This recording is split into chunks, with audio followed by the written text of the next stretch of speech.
Hello viewers, வணக்கம் and welcome back to my channel. Shanmugam Bharani சீரியலுடைய இன்னைக்கு எபிசோடுக்கான ரிவ்யூ என்ன அப்படின்றத பார்க்கலாம்.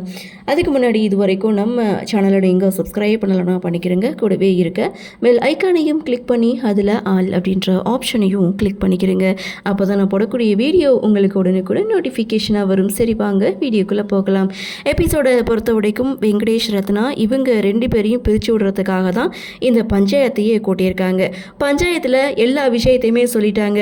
ரத்னா, வெங்கடேஷ் இவங்க ரெண்டு பேருக்கும் எந்த மாதிரியான சூழ்நிலையில் கல்யாணம் நடந்துச்சு, அதுக்கப்புறம் வெங்கடேஷ் ரத்னாவுக்கு கொடுக்கக்கூடிய டார்ச்சர், இது எல்லாத்தையுமே பஞ்சாயத்தில் சொல்லிட்டாங்க. அதனால இதெல்லாம் சரிப்பட்டு வராது, இவனை அறுத்து விட்டுருங்கன்னு சண்முகமும் சொல்ல பஞ்சாயத்தும் ஒரு முடிவெடுக்கிறாங்க. ஆனால் பஞ்சாயத்தில் எடுக்கக்கூடிய முடிவுக்கு வெங்கடேஷ் ஒத்து வரல. காரணம், நீங்கள் மட்டும் பஞ்சாயத்து பண்ணால் போதுமா, ஆனால் இன்னும் ஒருத்தர் வரலையே அப்படின்னு சொல்லும்போது, நாங்கள் தான் பஞ்சாயத்துக்காரங்க, இன்னும் ஒருத்தர்னா வேற யாருன்னு சொல்லி கேட்கும்போது, சவுந்தரபாண்டி ஐயா இன்னும் வரலையேன்னு வெங்கடேஷன் சொல்ல, இவன் ஏதோ ஒரு திட்டத்தோடு தான் வந்திருக்கான்னு சண்முகத்துக்கு தெரிஞ்சு போச்சு.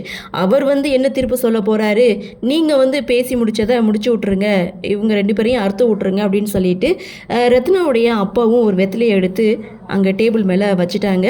சரி, ஒரு தீர்ப்பை சொல்லலாம் அப்படின்னு ஒரு முடிவுக்கு வரும்போது அங்கே ஒரு கார் நிற்கிது. வேற யார், சவுந்தரபாண்டியுடைய என்று தான். ஸோ பாக்கியம் நேராக சண்முகம் சைடு நின்றுட்டுருக்காங்க. அதை பார்த்த சனியா, அம்மா உங்களுக்கு சப்போர்ட் பண்ணுவாங்கன்னு பார்த்தா அவங்க நேராக உங்களை விட்டுட்டு உங்களுக்கு முன்னாடி போய் சண்முகம் பக்கம் நின்றுட்டுருக்காங்கன்னு சொல்ல, அவளை இந்த பஞ்சாயத்தை கூட்டி முதல்ல அறுத்து விடணும் அப்படின்னு சொல்லிட்டு பஞ்சாயத்தில் போய் உட்காடுறாங்க. வெங்கடேஷன் பார்த்தீங்கன்னா, நல்ல வேலை நீங்கள் வந்துட்டீங்க, இன்னும் ரத்னாவையும் என்னையும் பிரித்து விட்ருப்பாங்க, அவங்களுக்கே எல்லாம் சாதகமாக பேசிகிட்டு இருக்காங்கன்னு இங்கே வெங்கடேஷ் சவுந்தரபாண்டி கிட்ட சொல்ல, சவுந்தரபாண்டி ஒரு முடிவு சொல்கிறாரு. அதாவது ஒரு 6 மாதம் சேர்ந்து வாழ்ந்து பார்க்கட்டும் அப்படின்னு சொல்லும்போது, பார்த்தியா உன் அப்பா என்ன வேலை பார்க்குறான்னு பரணிக்கிட்ட சொல்ல, நீ கோவப்படாத, அமைதியாக இருன்னு சண்முகத்தை அமைதிப்படுத்த, அந்த இடத்துல இங்கே சவுந்தரபாண்டி சம்மந்தப்பட்ட 2 பேர் மட்டும்தான் பேசணும் அப்படின்னு சொல்லிட்டாங்க.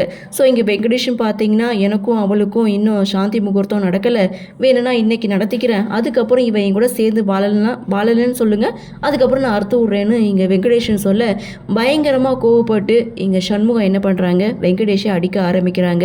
வெங்கடேஷும் கூட்டிகிட்டு வந்த ரவுடிகளை வச்சு சண்முகத்தை அடிச்சிட்டு இருக்காங்க. ஸோ இங்கே பயங்கர ஃபைட் சீன் போயிட்டுருக்கு. ஸோ கடைசியில் சண்முகம் இடுப்பில் இருக்கக்கூடிய அந்த கத்தி கீழே விழுது. அதை எடுத்துட்டு சண்முகத்தை குத்தலான்னு வெங்கடேஷ் ஒரு பக்கம் போக, சண்முகத்தை சவுந்தரபாண்டி ஒரு பக்கம் மடக்கி பிடிக்க, ஸோ அந்த இடத்துல வெங்கடேஷை முத்துப்பாண்டி தடுத்து நிறுத்திடுறாரு. அது மட்டும் இல்லை, மடக்கி பிடிச்ச சவுந்தரபாண்டிக்கு சண்முகம் ஓங்கி செவிலே விடுறாங்க. அவங்களுக்கு அந்த இடத்துலேயே காது கேட்காமலே போகுது. இதோட எபிசோடை முடிச்சிருக்காங்க.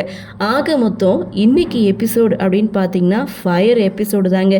சரி, அடுத்த வாரம் என்ன நடக்குது, என்ன மாதிரியான சுவாரஸ்யத்தோடு கதைக்கள நகர்வாக கொண்டு வராங்க அப்படின்றத நாமளும் பொறுத்திருந்து பார்க்கலாம்.